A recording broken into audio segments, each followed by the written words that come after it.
Vamos a Romanos capítulo 8, versículo 11. Allí tengo un versículo, quiero leerles.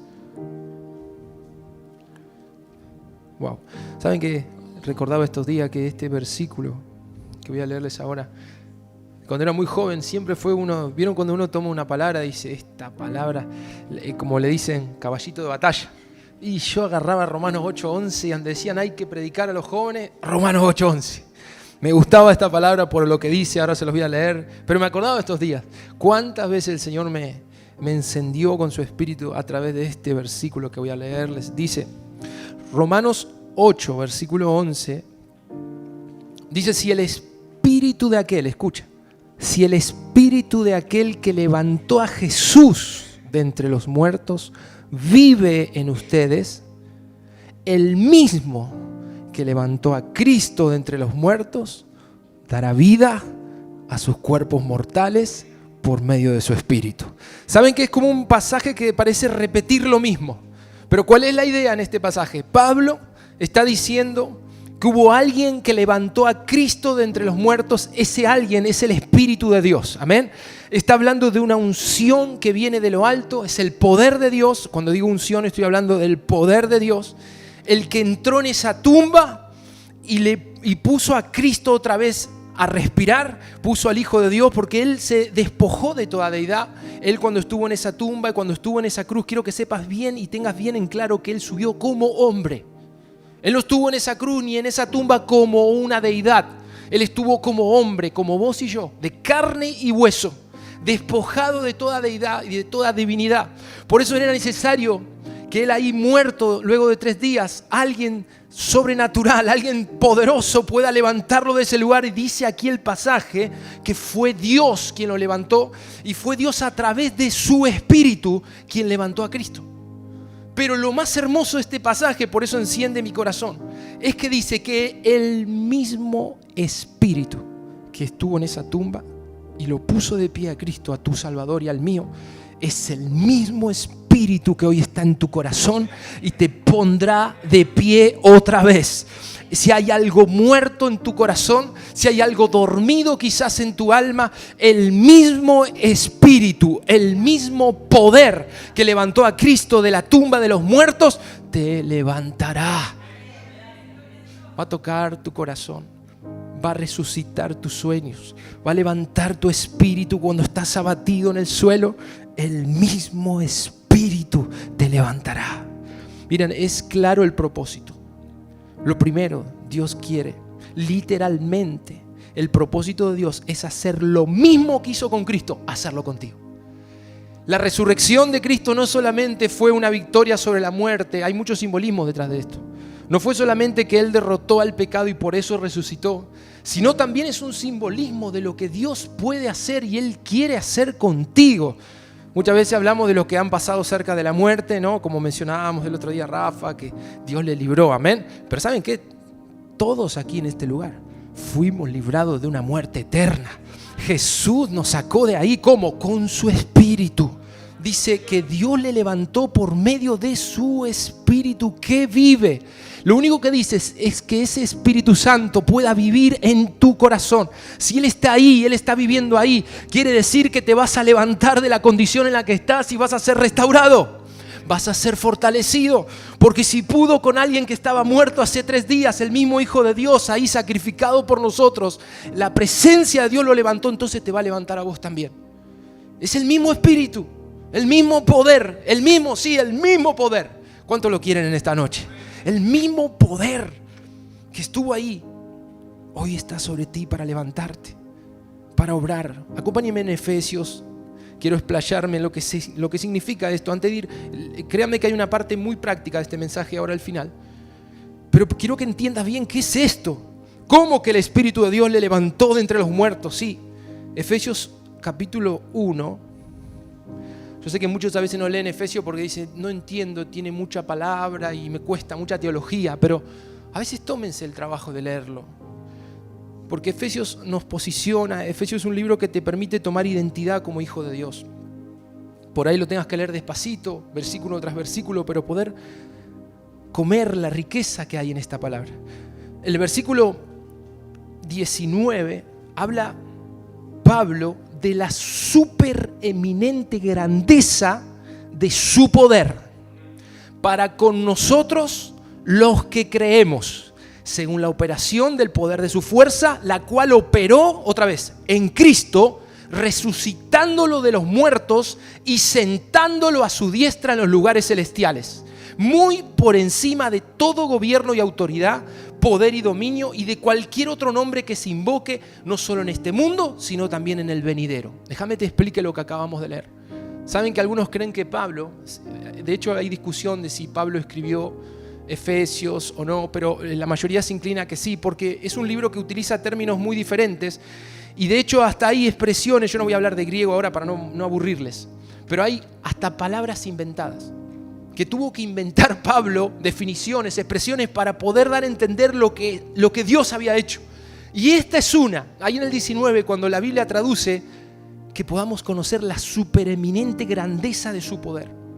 La supereminente grandeza de su poder. Si uno busca un poco el original, tiene que ver con dos palabras que se juntan y ahí sale esta palabra supereminente. Y tiene que ver con aquello que se arroja, que se aventa más allá de los límites. Es algo, para que ustedes entiendan, cuando Dios puso su poder para levantar a Cristo de la tumba, y es el mismo poder que está sobre ti, Él hizo como un exceso de poder. Empezó a aventar ese poder para que la gloria lo levante a Él de la muerte. Amén. Eso es lo que significa supereminente. Cuando uno lo lee, no alcanza a entender lo que Pablo quiso decir. Pero él dice, hay un poder exageradamente grande, muy grande, y usa el ejemplo de aventar, de superaventar. Quiere decir, ¿vieron? En el campo se tira el trigo y se lo aventa para que el viento pueda separarlo de la cizaña. Eso es aventar. Y aquí dice que el poder que operó en Cristo, levantándolo de la muerte, es así, es un poder que excede los límites, que es como que se arroja al cielo de lo grande que es y no tiene límites. Ese poder es el que actúa sobre tu vida. Lo impactante de esta palabra es que no solo operó en Cristo. Yo no sé si usted tiene en la Biblia lo mismo que yo tengo acá. Dice que operó en Cristo, pero en el 19 dice que también puede operar en nosotros lo que creemos. En nosotros los que creemos. El mismo poder que lo levantó a Cristo te levanta en esta noche. El mismo poder que entró en esa tumba oscura de muerte donde Satanás estaba celebrando la victoria, ese mismo poder es el que entra hoy en tu corazón y te levanta, te restaura y te saca del hoyo, te saca de la depresión. El poder de Cristo es la supereminente grandeza de su poder. Supereminente grandeza de su poder, la que opera en los que creemos. Ahora, hay una segunda cosa. No solo te levantará. Escucha esto. El poder de Dios te posiciona. Escucha, te posiciona. ¿Qué es lo que estoy diciendo? Cuando este poder entró en esa tumba, no solo lo levantó a Cristo de la muerte física, sino que Él dejó de ser aquel predicador que estaba entre los pobres hablando el reino, sino que pasó a ser el Hijo de Dios exaltado por encima de todos los cielos. La Biblia dice que cuando ese poder entró, lean de nuevo el 21, Dios lo puso por encima de todo gobierno y autoridad, y de todo poder y dominio, y de cualquier otro nombre que se invoque, no solo en este mundo, sino también en el venidero. ¿Dónde lo puso Dios? Muy por encima de todo. Ahí está Jesús. Él está arriba de todo dominio y Él es tu Señor y tu Salvador. Ahora, lo hermoso de todo esto que le estoy leyendo, que lo que Dios hizo con Él, también lo está haciendo contigo. Y ustedes dirán, el pastor se enloqueció. Se enloqueció. Mira lo que dice aquí la palabra en Efesios 2, capítulo 2, versículo 6. Le voy a leer el 6, el 5 si me permiten. Nos dio vida con Cristo, y aun cuando estábamos muertos, igual que Jesús, muertos, pero nosotros por nuestro pecado. Dice, muertos en pecados, por gracia ustedes han sido salvados, y en unión con Cristo Jesús, Dios nos resucitó. No dice que nos va a resucitar, dice Dios nos resucitó y nos hizo sentar con Él en las regiones celestiales. ¿Qué es lo que estoy predicando esta noche? Dios hizo algo poderoso con Cristo. Lo resucitó y el diablo sabe bien que ahora el que manda es Jesucristo. Y Él está arriba de todo dominio, todo principado y todo nombre que se mencione en esta tierra y en la venidera. Pero lo hermoso es que la iglesia, sus hijos, también nos sentamos con Él. ¿Cuántos entienden esa palabra en esta noche? Que es lo que oíamos en la cena del Señor recién, lo que Él nos hablaba. Los que son hijos se sentarán con Él. ¿Y dónde se sienta Él? Dice la palabra que Dios lo sentó a su diestra, a Jesús. Si leemos de vuelta el 20, lo resucitó de los muertos sentándolo a su diestra en los lugares celestiales. ¿Saben? Lugares celestiales es un término difícil de explicar, pero para hacerlo bien fácil, es más arriba que el cielo. El término griego ahí es más que el cielo. Ahí está Jesús sentado en gloria. Pero lo precioso que este pasaje dice, la iglesia, tú, hijo de Dios, tu familia, se sentaron con Jesús. El día que Él fue levantado de la muerte, agarró tu vida y dijo, te sientas conmigo. ¿A cuánto le gusta eso? Cuando alguien importante, cuando alguien que tiene renombre dice, no te sientes en el fondo, quiero que te sientes al lado mío, en primera fila. Jesús dijo, si yo me siento a la mesa a disfrutar la victoria, quiero a mis hijos conmigo, en lo más alto, por encima de toda tiniebla. Por encima de toda ruina, de toda destrucción, Jesús dice, nos sentó. Claro, ustedes miran, pastor, pero yo eso no lo veo en mi vida. Yo a veces me veo que estoy en lo último del piso, no arriba. Pero quiero que hoy te des cuenta lo que Jesús logró para ti. Y muchas veces estamos engañados por Satanás pensando que somos el último de la fila, el que nadie ve, el que nos sirve. Y Jesús hizo un sacrificio poderoso por tu vida. Y a través de su Espíritu, Él se sentó en lo celestial contigo. Contigo. Él te da nombre, Él te da posesión, Él te da valor. Él te muestra su amor, dejando que te sientes al lado de Él cuando no lo merecemos. Él nos sentó con Él. Lo tienen en la Biblia, usted le dice lo mismo que a mí. En el 6, nos hizo sentar con Él. ¿A quiénes? A los que están en unión con Cristo Jesús. Si tú eres un hijo, si tú eres alguien que está unido a Él, ese es tu lugar. ¿Dónde estoy? ¿Dónde andás? Yo me siento con Jesús. ¿Cuántos dicen eso? Yo estoy sentado con Jesús. Ese es mi lugar. Y vendrá el día que parta su presencia, pero Él ya me tiene ese lugar preparado. Hoy, espiritualmente, más allá del lugar físico, quiero que entiendas que esto tiene que ver con dominio, con una posición de autoridad. Jesús es la cabeza. Ahí el 22, el 1:22, ¿lo tienen? Dios sometió todas las cosas al dominio de Cristo. ¿Saben eso? Todas las cosas están sometidas al dominio de Cristo. Pero te digo más. Dice que Cristo lo dio como cabeza de todo a la iglesia. Y la iglesia, que es su cuerpo, es la plenitud de aquel que lo llena todo por completo. ¿Qué quiere decir? Jesús es la cabeza de todo, pero nosotros somos su iglesia, somos su cuerpo. Y ese es nuestro lugar. Iglesia, toma identidad en esta palabra. Identifícate con Jesús. Jesús venció a lo más terrible que podía existir, que es la muerte. Jesús la derrotó con su espíritu y Él te dio su espíritu para que ocupes este lugar de reino y de gobierno. Alguien que me diga amén. Alguien que lo pueda creer, que lo pueda entender y decir, Señor, dame esta confianza de lo que tú ya hiciste, porque esto ya lo hizo. Pero les prometí que les iba a hablar algo práctico. Miren, en Mateo, no lo busquen, se los menciono porque es solo un comentario. Mateo 28 habla de la resurrección de Cristo. Y nos dice que cuando Él estaba allí en esa tumba de muerte, bajó un ángel del Señor, bajó del cielo, dice, y acercándose al sepulcro, quitó la piedra. ¿Cuántos sabían esto? Creo que hay a veces libros para los chicos que muestran un ángel fortachón y grandote. Me imagino que habrá sido así, porque movió una piedra gigante. Y se sentó sobre la piedra, pero el que resucitó a Cristo, que esto te quede claro, fue el Espíritu de Dios. El ángel no le resucitó, el ángel corrió la piedra y la gloria de Dios entró a ese lugar. La gloria de Dios visitó ese sepulcro y Jesús se levantó y salió caminando de ese lugar. Pero ¿saben? Hay otro episodio de resurrección. Eso búsquenlo en Juan 11, por favor. Y esto no es la resurrección de Cristo, es cuando Jesús todavía estaba vivo. Y Él tenía un gran amigo a quien amó profundamente, Lázaro.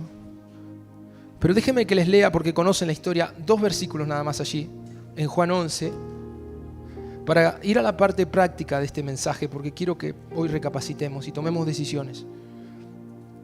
En Juan 11, versículos 38 y 39, habla de cuando Jesús va a ir a resucitar a Lázaro. Pero mira esto, en el 38 dice que Jesús llegó al lugar y conmovido una vez más, Jesús se acercó al sepulcro. Escucha, Jesús se acercó al sepulcro. Era una cueva cuya entrada estaba tapada con una piedra. Quiten la piedra, ordenó Jesús. Marta, la hermana del difunto, objetó: Señor, ya debe oler mal, pues lleva 4 días allí. ¿No te dije que si crees verás la gloria de Dios?, le contestó Jesús. Hasta ahí. Quiero que te detengas un instante. ¿Qué tiene que ver esto con lo que estamos hablando? Aquí hay una resurrección en progreso. Jesús va a resucitar a Lázaro. Conocemos el final de la película. Sabemos lo que Dios hizo ahí. Pero hay una realidad. Jesús, cuando quiere ir a hacer ese milagro, se encuentra con una piedra. Me impacta esto. Dice que esta piedra estaba tapando la entrada del lugar donde estaba el muerto. 4 días muerto allí, Lázaro. Y Jesús ordena: quiten la piedra, porque quiero entrar ahí con la gloria. Quiero que mi espíritu ahí haga la obra. Pero Él pide algo: quiten la piedra. ¿Saben? Cuando yo leía todas estas cosas que le acabo de compartir, qué tremenda unción de resurrección. Decía: Señor, yo quiero eso para la iglesia. Quiero que mis hermanos puedan vivir ese poder tan grande en su familia, en su matrimonio, en su sueño, en su economía. El Señor me trajo esta palabra y me dijo: el problema está que cuando yo llego con el poder, algunos me tienen tapada la boca del sepulcro y no me quitan la piedra de ahí. Y yo traigo esta palabra del Espíritu Santo hoy para tu vida. Quítenme la piedra. Y ahora te voy a explicar qué son esas piedras. Pero si tú me quitas esa piedra, yo traigo esta promesa del Señor. El Espíritu que levantó a Jesús de entre los muertos se va a meter en esa cueva en la que estuviste padeciendo, sufriendo dolor, sufriendo escasez, dificultades. Y ahí el poder de Cristo va a traer resurrección. Tus dones, tu llamado, tu ministerio, tus sueños, tu matrimonio, tu familia, tu economía. ¿Saben cuál es el problema? A Jesús un ángel le sacó la piedra, pero no va a venir un ángel a sacarte tu piedra. No va a venir. Te la tienes que mover tú. Tienes que mover esa piedra y decir: Señor, esto es lo que estoy diciendo. Hoy te abro mi corazón. Hoy te abro. Fíjense si no hay áreas en nuestras vidas, especialmente las que están en derrota, las cuales nos hemos reservado para nosotros y no le hemos dejado entrar al Señor. Pregúntense si no hay áreas en nuestras vidas que todavía tienen una tapa. Yo como pastor, nosotros pastores, vemos esto con mucha, ¿cómo se dice?, cotidianidad. ¿Sí? Todo el tiempo uno lo ve. Gente que le ha dejado entrar en un área, pero esa área no me la toques. ¿Por qué? Porque hay piedras en la puerta de ese sepulcro. Y discúlpenme si soy fuerte en lo que digo. ¿Por qué sepulcro? Porque hay cosas muertas ahí. Hay cosas que no han revivido. Tal vez hay situaciones que están como trabadas y lo único que te pide el Señor: correme la puerta, correme la piedra. No es una puerta, es una piedra que hay que correr, hay que mover. Ahora, yo quiero ser bien práctico en esta parte del mensaje. ¿Qué piedras son esas? Y saben que yo decía: Señor, mostrame. Ustedes estarán pensando en alguna quizás. ¿Cuáles son esas piedras? La primera, la más grande de todas: el orgullo. Está el Señor parado frente a tu muerto ahí para resucitar y traer un milagro, pero el orgullo dice: no, yo puedo solo. Tal vez uno que no está tan entregado a eso dice: por ahora no, ya lo voy a resolver. Otro dirá: yo sé cómo hacerlo, y hace años que intentas y no puedes resolverlo. Hace años que tratas de ordenar tu mente y tu mente está en un laberinto que no encuentra salida porque no has permitido que el Señor lo ordene y que entre ahí a tus pensamientos y cambie lo que tiene que cambiar. Eso se llama orgullo. Mis hermanos, y con todo amor se los digo, pero quiero que el poder de Cristo entre a esas áreas de tu corazón y de tu vida, que nada detenga ese poder, amén. Si Dios nos dice que el mismo Espíritu, el mismo poder que lo levantó a Jesús viene sobre tu vida, yo me pregunto: ¿por qué hay áreas en nosotros que aún no entró ese poder? ¿Por qué a veces nuestras emociones están como truncadas en un evento de la vida? ¿Por qué? Tal vez por temor. Otra piedra, temor. Y aquí es amplio, pero el temor es una piedra que no permite que Dios entre. Y el temor se disfraza de muchas cosas. El temor a veces, ¿saben qué es? Es un prejuicio. Y el Señor me hablaba de esto. Muchos que no han permitido que el poder de Cristo entre porque no quieren ser llamados evangélicos. Y yo te voy a decir algo que algunos por ahí no estén de acuerdo conmigo. Si no quieres ser evangélico, no lo seas. Sé un cristiano real. Eso es lo que Dios te llamó. Y deja que el poder de Cristo te resucite, te levante, pero hoy rompe los prejuicios. Gente que está muriéndose por dentro y no pueden acceder a este poder por orgullo, por temor, porque tienen miedo a qué dirán los demás. A veces lo que necesitas es pedir ayuda, contar lo que te pasa. Y dice, no lo voy a decir porque van a pensar mal de mí. ¿Para qué le voy a contar? No quiero que cambie su imagen que tiene conmigo. A veces esto pasa con los pastores. Esta semana me pasó, creo que fue esta semana, sí, comienzo de mes, que girábamos nuestros diezmos allí a la barría. Y el Señor me inquietó. Hace un mes que yo tenía una deuda con un cliente que me debía a mí. Y me estaba trayendo unas complicaciones muy grandes en lo económico, porque es un cliente importante. Y cuando giro los diezmos, las ofrendas, el Señor me dice, ¿vieron cómo es el Espíritu Santo? Te lo dice suave.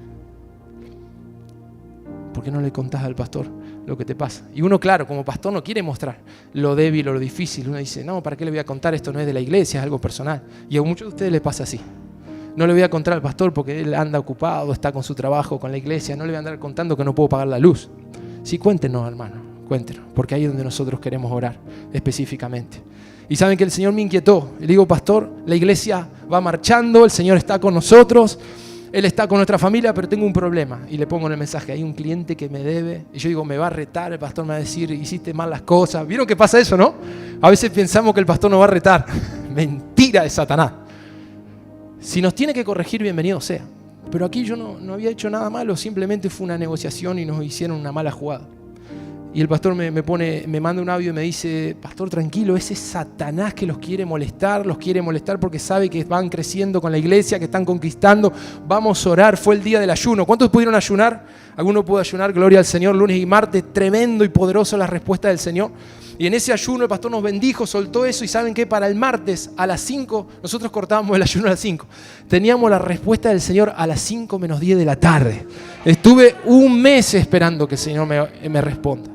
Pero ¿cómo me trató el Señor el orgullo? Porque uno no quiere mostrar las debilidades. Vamos a ser sinceros. Uno cuenta las grandezas, las victorias. Pastor, me compré un auto. Pastor, hice esto. Estamos creciendo. Uno dirá, me casé. Amén. Las bendiciones. Pero qué bueno decir, pastor, ando desanimado. ¿Sabe qué, pastor? Hace 3 semanas no estoy orando. No leo la Biblia, no oro, no busco al Señor. Bien, ahí le estás abriendo, ¿me entienden? Ahí le estás abriendo la tumba donde hay muerte para que el río de Dios, para que el poder de Dios se entre. ¿Y por qué no hacerlo con los pastores? Pastor, ¿sabe qué? Todo bien, la iglesia bárbaro y todo, pero ¿sabe? Cuando veo a mi familiar aquel, tengo ganas de matarlo. Lo odio. El Señor me dijo, otra piedra, el odio, me dijo el Señor. El odio. ¿Ustedes dirán el odio? Sí, porque somos de carne y hueso. El odio se mete en nosotros y es una piedra que no permite que el poder de Dios entre. ¿Cómo se arregla eso? Perdonando, por supuesto.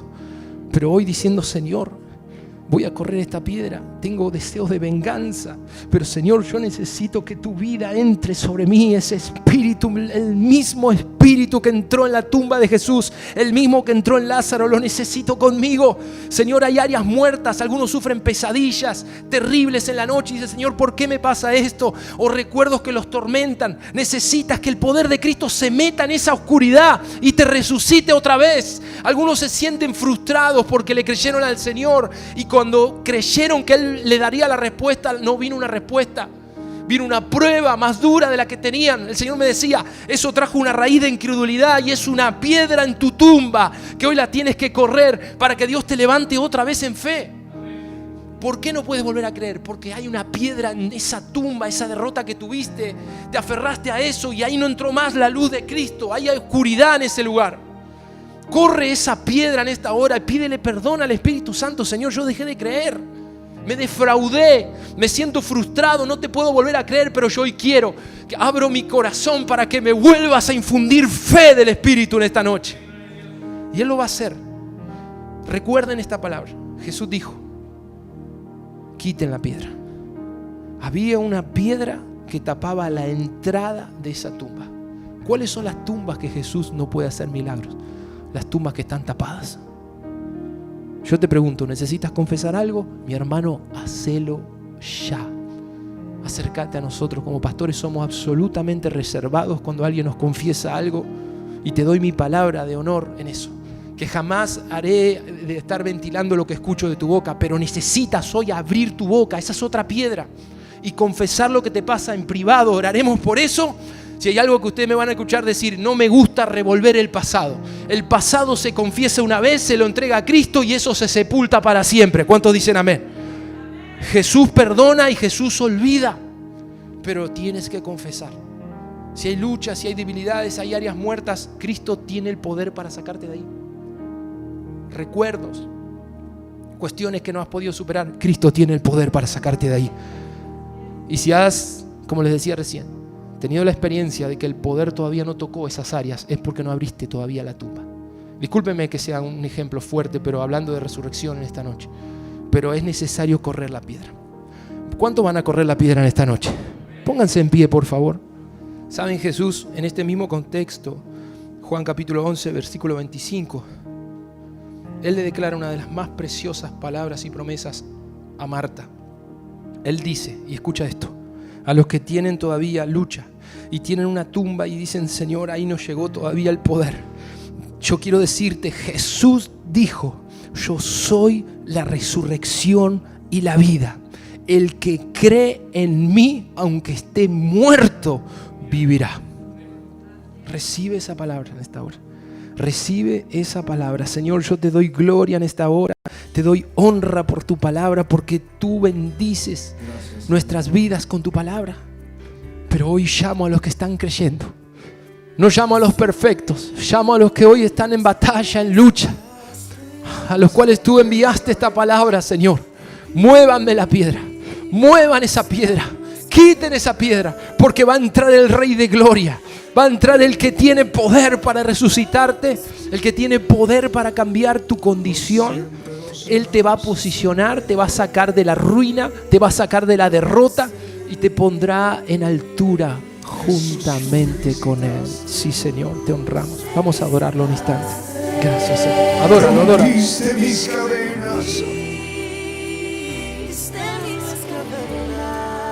Amigo de tu espíritu, por siempre lo seré, por siempre lo seré. Jesús, me visitaste, rompiste mis cadenas.